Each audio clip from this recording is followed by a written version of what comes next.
First of all, I want to thank everybody for showing up. I got so much battery. I just learned yesterday that Staten Island's the smartest borough out of them all because all you guys have Republican leaders. Okay? God bless you. Woo! What a lot of people don't know, I also ran for state assembly against the most powerful, corrupt person in New York State, Sheldon Silver, our House Speaker. Our version of Nancy Pelosi.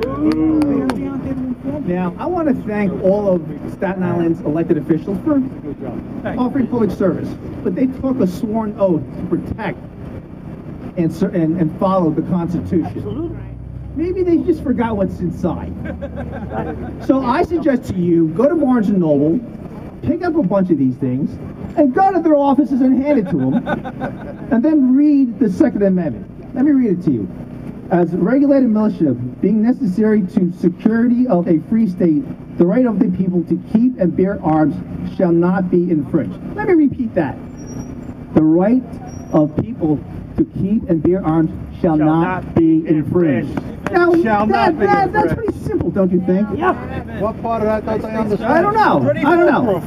Now, I had a conversation with the liberal friends. I said, oh, you know what, you right-wingers, you guys don't understand.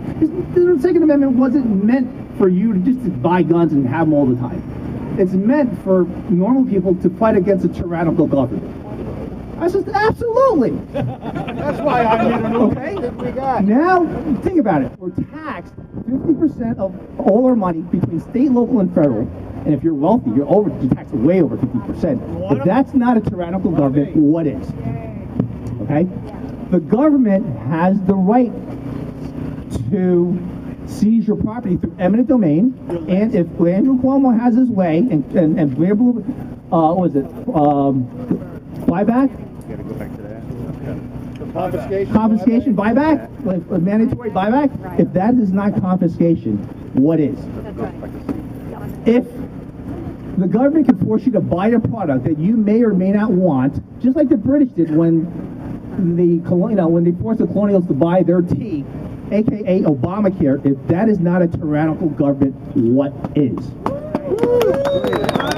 If our government has the right to fly a drone over our heads and kill ordinary Americans, if that's not a tyrannical government, what is? That's why we need to preserve the right to bear arms. Now, I